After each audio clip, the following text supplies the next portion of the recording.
Buying the wrong animals is probably the most common reason why ball python breeders fail to establish successful breeding operations. Because when they purchase animals that don't really go together, they produce babies that don't really have strong demands. So they subsequently struggle to sell those animals, they get overwhelmed, and eventually get out of the breeding hobby altogether. So for this week, what we want to do is we want to analyze the initial stages of starting a ball python breeding operation. And then, based off of Morph Market right now in August of 2024, we want to talk about what are the best deals, the best values given each of those initial stages. Anyways, my name's Steven with Leviathan Snakes, and let's get to it.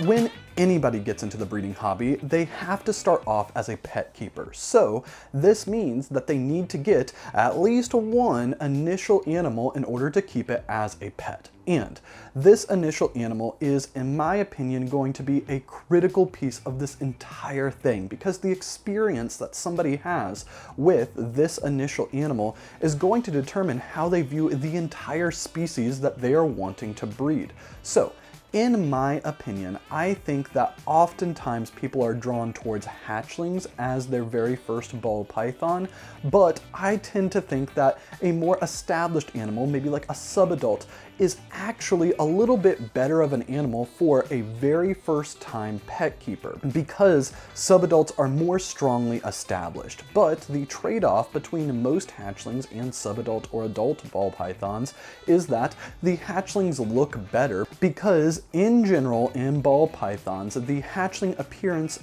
fades as they get older, which realistically mirrors just about everything in our entire world.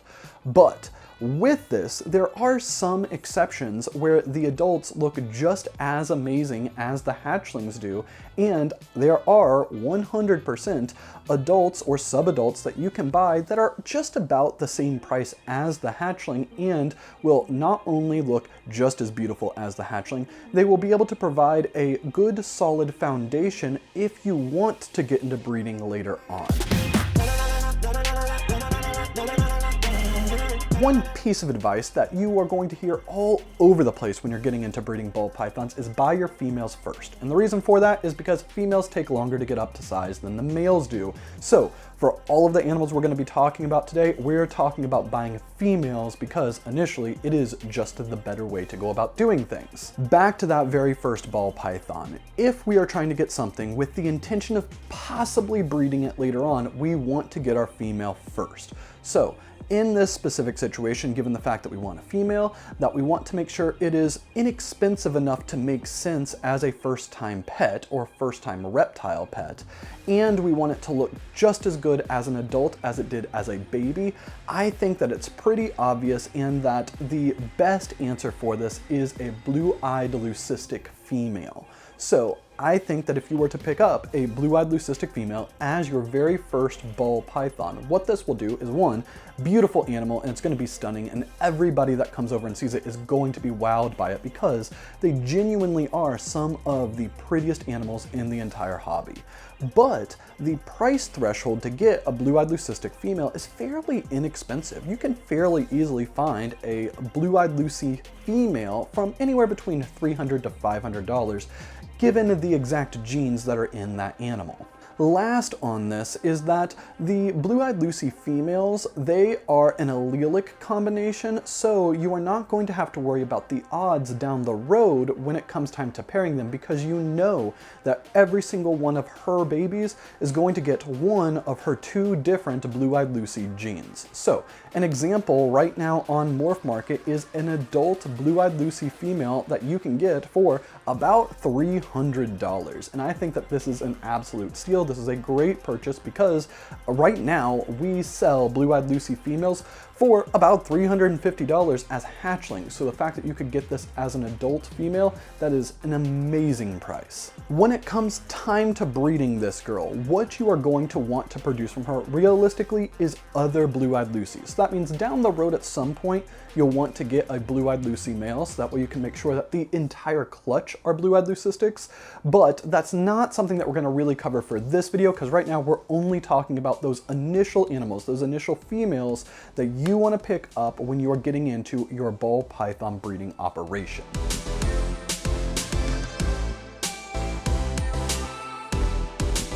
Beyond the pet stage, there comes a point where people start deciding that they do want to breed these animals. And when this happens, oftentimes they go out and they buy a bunch of everything. They get a single gene mahogany, they get a single gene GHI, they get a red striped yellow belly, and all of these purchases are ones that we made when we very first started that, looking back on now, probably weren't the best because they just simply weren't genetically powerful enough. And what you end up finding out when you are breeding ball pythons is that the more animals you have, generally speaking, the weaker your ball python breeding program is, because you are caring for a mass amount of animals and all of their genes are spread out because they often are fairly inexpensive animals at first.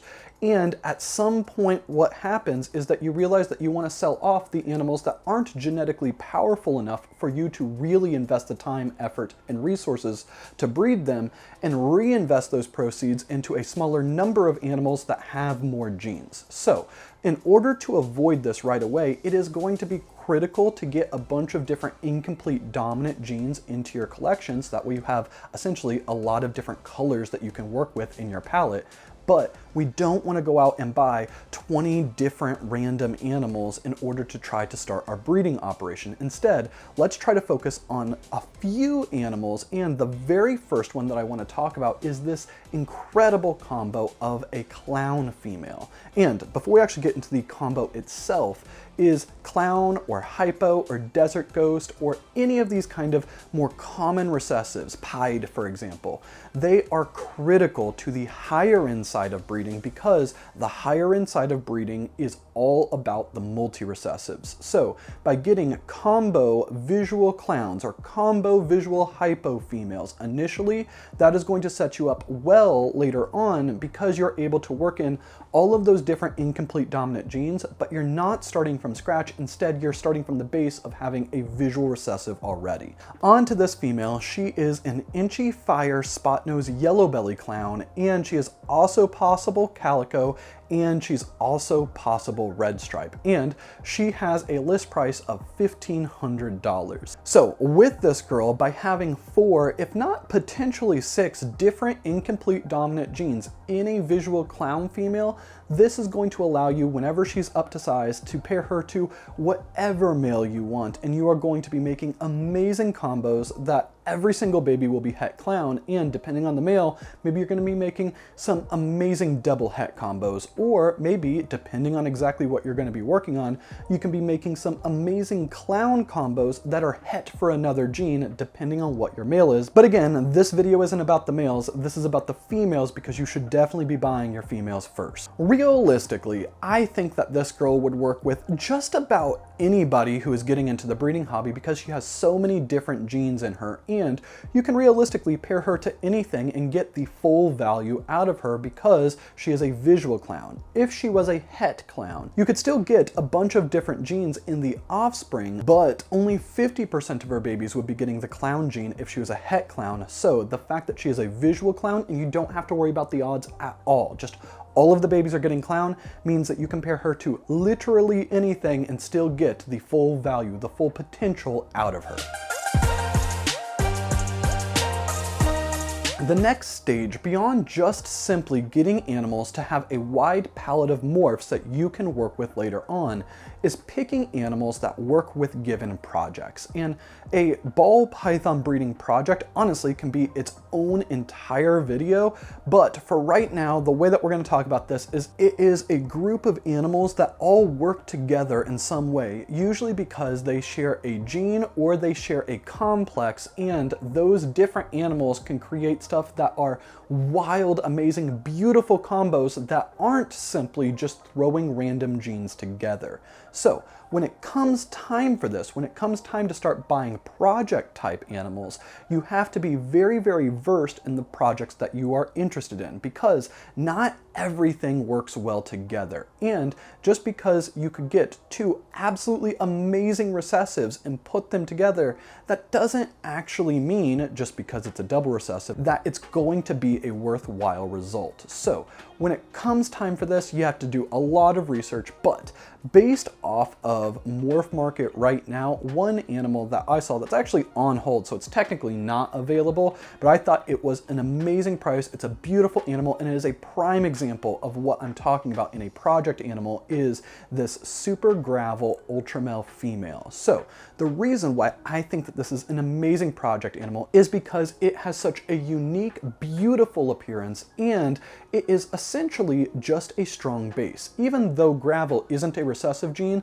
this is essentially a double recessive because it's the homozygous form of gravel with the super gravel. So Super Gravel Ultra Male in this specific situation is acting as the double recessive, and the fact that you can layer on Inchy, you could layer on Red Stripe, you can do so many other things. Clown if you wanted to go for the triple route.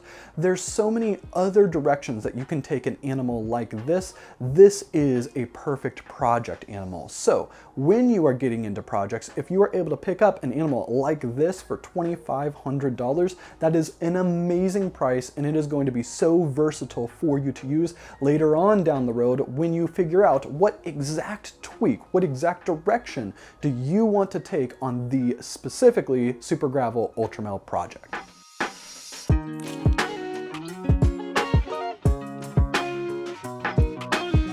Now, the last stage that we want to talk about of a newer breeder is when you already have your projects picked out and you have very, very specific things in mind, but you need to work other genes into that specific project. So let's say that you're going for the Ultra Male Clown project. You could very easily go out and buy an Ultra Male Clown male, and once all of your animals were up to size, put it to some of those combo powerhouse clown females, and then you would end up making some amazing combo clowns that are het Ultra Male. But that is going to end up putting you an entire generation away from the actual end result, which is combo Ultra Male clowns, because you have to make the ingredients in order to produce them. So I think at this point, once you know exactly what projects you're working on, I think that you should pick up a few project females that are like one step away from the end result. So based off of this and based off of Morph Market right now, there is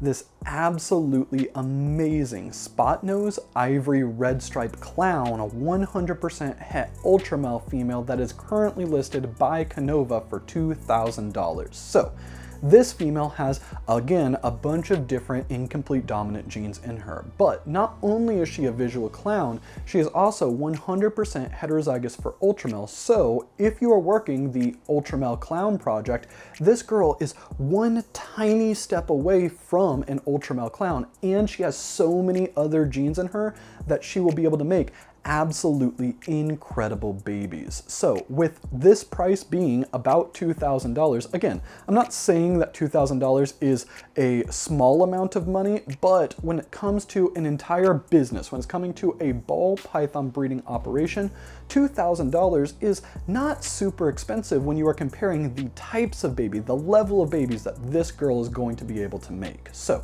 I think that this girl is a steal. I think that she is a great value, and this is 100% an animal. If you were to buy when you started out, you would still be using years and years and years and years and years into the future. Anyways, we hope you guys enjoyed the video. If you did, please don't forget to hit the like button, leave a comment, and subscribe, and we will see you next week.